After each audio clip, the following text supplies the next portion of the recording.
This next one I identified with because I grew up on a little cattle farm in Missouri. We raised purebred Angus cattle, and we also had a little feeder operation to keep a kind of an even cash flow. And so I identified with this guy. He was a cattle farmer from a little town outside of Kathmandu, Nepal in the Himalayan mountains. And according to his obituary, he never saw a doctor, never set foot in a hospital. He smoked 2 packs of cigarettes a day for 120 years. He wasn't a vegetarian, raising cattle. He ate red meat every day. And in April of 1998, he died at age 141. When he was a young man, he led the first land survey team around Kathmandu in 1888. The last one I want to share with you tells a lot of stories. It's one of my favorite obituaries. It's about an Iranian woman by the name of Mazumi Dusti, and this was published in the Rocky Mountain News Wire Service out of Denver, Colorado in January of 1995. It said, Mazumi Dusti died at age 161. Now, this seems pretty outrageous, but you have to give a lot of credibility to this obituary because she was survived by 6 living children ranging in age from 120 to 128. They hadn't even left home to go to college yet. I thought this was a very profound observation by her oldest son, Gholam. Her oldest son said his mother had never visited a doctor, never taken any prescription medications or over-the-counter medications. She only used herbs during her life. Now, do you think she had access to vaccinations when she was a child? Did any of her kids get vaccinated? No, they were born up in a little rock hut up in the mountains of a village, Kalatin Bala, in Khorasan province in Iran. Okay, and I guarantee you she was functional till very close to her death because they don't have nursing homes, and they're not just going to find some way to give her IVs to keep her alive. They're in that rock hut. And so she had to be still able to snap beans and skin carrots and cook and sing lullabies to great-great-great-great-grandkids. And whatever she did sewed maybe. We all have these genetic capacity to live well beyond 100. Experts in longevity, experts in gerontology and genetics tell us. We all, every one of us, each and every one of us in this room has the ability to live well beyond 100. And the only reason why we don't, the shortest way to say it, is because we do too much of the bad stuff and not enough of the good stuff. That's the most succinct way I can say it. We all have the genetic capability to do it. One of the fascinating things to me is that we ask doctors about what to do for health and longevity. Now, if doctors knew what they were talking about, that would make sense. But I'm a scorecard kind of guy, and so I'm looking at doctors and saying, really, do they really know what they're talking about? When my tape, Dead Doctors Don't Lie, which came out in 1994, I had a statistic in there from a small survey. It said doctors lived to be 57.6, and I rounded up to 58 to give them the benefit of the doubt, and doctors just went ballistic. Well, Wallach, you got to be lying. We don't live to be 58. We live to be 75 like everybody else. Well, even if they live to be 75 like everybody else, that wouldn't be too good a recommendation, because if they're the holders of all knowledge and health and they follow their own recommendations, they should live to be 85 or 95 or 100 or something. Well, they didn't want to believe me, so they did their own study, and they came out 5 years later in 1999 with the answer to their study, and they found out that doctors in America lived to be 56. So I missed it by 2 years. So why do we ask people how to live a long, healthful life who only live to be 56 on the average? That's because they have convinced us that health care is very, not only important, but also very detailed. It's very complicated, and you have to go to school for 14 years to know how to deal with health care. And they've convinced Americans that this is true. I mean, you can't pick up a newspaper or watch TV or listen to the radio without health care and Medicare and Medicaid and all this stuff being on the front, right? Well, let's look at some more scorecards and see if we're getting the bang for our buck. Right now, the entire world each year spends $2.7 trillion for health care, 2.7 trillion with a T. Out of that $2.7 trillion each year that the world spends for health care, the U.S. alone, the U.S. spends $1.6 trillion, more than half. And yet, in April of 1990, we ranked 17th in longevity. There were 16 other countries whose peoples live longer than we did. We didn't even rank in the top 10. You have to ask, well, who is number one, and what did they do different from us? Well, the Japanese were number one. They lived to be 79.1, 4.1 years longer than we did. And the interesting thing was, the Japanese are heavy smokers. 68% of the Japanese smoke 3 to 5 packs of cigarettes a day. They are heavy smokers. They are the smokingest nation on earth. And yet they have 85% less cancer and cardiovascular disease than we do. Japanese consume 12 to 15 grams of salt every day, an entire salt shaker per person. We're supposed to consume approximately 1 gram, 1,000 milligrams a day of salt, and yet they have 85% less cardiovascular disease than we do. We dropped 2 atomic bombs on the Japanese to end World War II. They've had more radiation per person than any other culture on Earth. Nobody cleaned it up. They've been wallowing in all the radiation in the soil and water and environment ever since we dropped the bombs on them. Nobody cleaned it up. And they have 85% less cancer than we do. And so I want to know what they know. In all this adversity, they're still living longer than us and are healthier than us. You say, well, maybe that was a bad study. It should be redone. Well, they did 10 years later, June of 2000. They reran the same study, and the Japanese maintained number 1. But they dropped from 79.1 down to 74.5. So this was our chance to catch up and surpass them with all this money we're spending. But instead, we dropped from 17th in longevity all the way down to 24th because we went from 75 to 70. There's now 23 other countries whose peoples live longer than we do. Now, you don't have to be a genius to figure out we're not getting the bang for the buck. You don't have to be a genius to say, well, maybe the medications we're getting aren't doing any good. Maybe the advice we're getting is not the best. No matter what the doctors tell us, we're going the wrong direction, so you can't deny these facts, okay? You can't deny the facts. Well, there's 250,000 drugs, pharmaceuticals in the PDR, the Physician's Desk Reference, that they have access to treat people in America. There's new ones coming out all the time. They're always bragging about how many billions of dollars worth of research they spend every year to find new drugs. And if you take out the 500 antibiotics, it still leaves 249,500 drugs. There's not a single one of those designed to cure anything. There's not a single drug in the PDR, except maybe antibiotics might cure a strep throat. Other than that, there's not a single drug in the PDR that cures anything.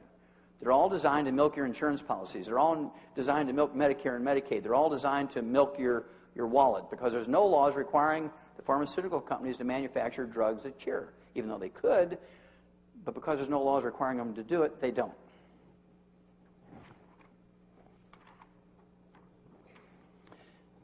This just came out in January of this year. Health spending has biggest surge in 11 years. We're going to jump right over here and say, U.E. Reinhardt, a health economist at Princeton, said, the increase in healthcare spending is no surprise. This is what the American people asked for when they abolished managed care. What he said there was this. For about 8 years, the cost of health care stayed the same when there was managed care. Doctors didn't like it because managed care kept them from doing unnecessary tests. Managed health care kept them from doing unnecessary surgeries and writing prescriptions for unnecessary drugs. And they didn't like it because it cut their income in half. They weren't getting the kickbacks anymore. And so they began to whisper to their patients, you know, there's an economist, there's a bookkeeper making decisions what tests you should have and what drugs you should get and what treatment you should have. It should be my job. I'm a doctor. It should be my job. And after a while, people said, yeah, it should be the doctor's job. Why is some bookkeeper doing that? And so they convinced the American public that managed care was no good, and so people then complained to their legislators who then voted it out. And, of course, their workplaces went to other things other than managed care. And immediately, when managed care got dumped, healthcare doubled and tripled, and it's just going up like a skyrocket because now there's no controls on the doctors.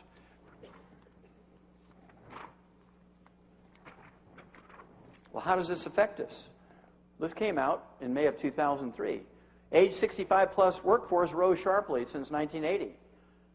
Americans are living longer and they're fretting about their financial security. What is the biggest reason why people are worried about their financial security? Healthcare. Healthcare, right? Healthcare is the biggest thing that people worry about. As you get older, you need more healthcare. And there's all kinds of things happening because of healthcare. Doctors always get paid. You're going to pay it. Your employer's going to pay it. The government's going to pay it. They don't worry. They're happy, right? I thought this was really a very interesting editorial. This came out in February of this year, just last month, just about a month ago. Outsourcing the American Dream. How many of you heard of outsourcing? Okay, good. That's half of you. Outsourcing means that they're sending American jobs to other countries. I'll give you an example. These big corporations are training Indian people in New Delhi how to speak with a Texas accent. So when you call up, you see something on TV you want to order, or in a catalog it says call this toll-free number, or you want to make an appointment for an appliance repairman to come out of your house and put a new motor in your dryer or something. When you call up, they say, howdy, ma'am, how y'all doing? Because they've taught these guys in Pakistan and India how to speak with a Texas accent. How can we hip you? It only rings 3 times, and they pick it up in New Delhi, India, and they take this order.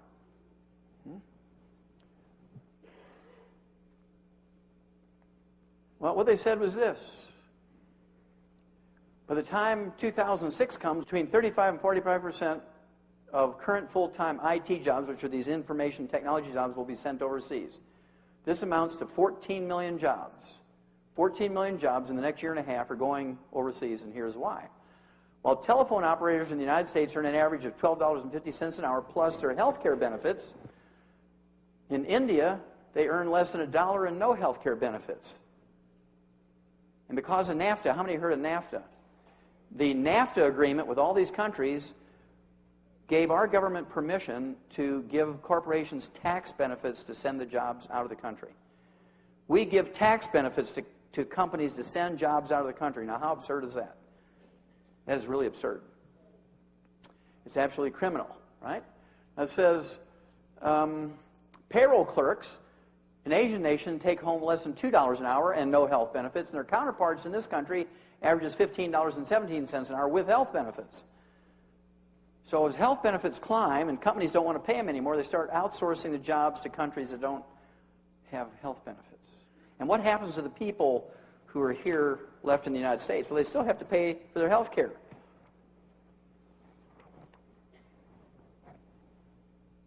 This came out in June of 2003. Study finds doctors skip key steps of treatments. Doctors fail to take about half the recommended steps for treating common illnesses, such as high blood pressure and diabetes, suggesting that health care in the United States isn't nearly as good as many people thought.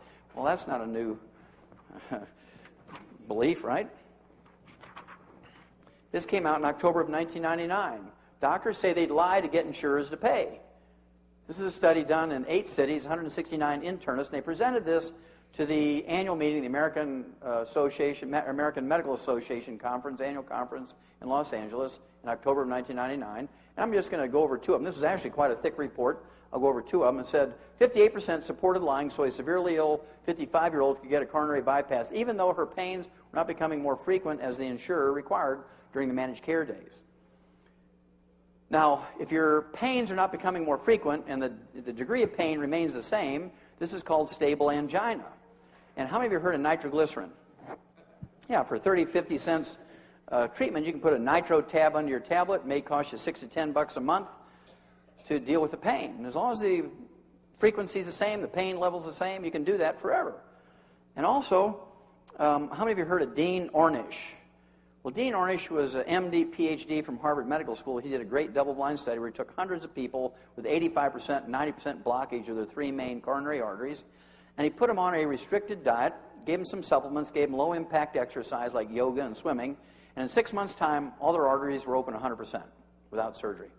This was impossible according to surgeons. The only way to deal with blocked arteries in the heart is to do a bypass, right? There's no way you can do that with diet and exercise and supplements. And so they made him do it again. Another double-blind study worked, results exactly the same.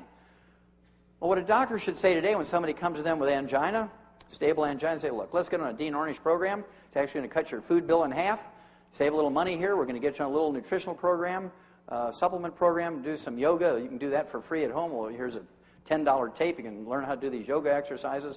You come back in 6 months, and if you're improved, we'll just keep doing the same thing. If it gets worse, then we'll consider the surgery. But there's no doctors who do that. Doctors kind of lie a little bit, but they want you, well, worse than that, they want God to believe that they're lying on behalf of Mabel or Ruth or Roy.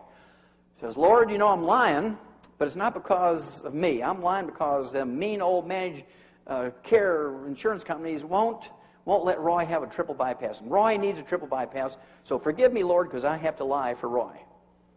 Now, why is that doctor lying? Is he lying for Roy's behalf? No, he's lying for his own behalf. He wants the $85,000. Keep that cash flow going.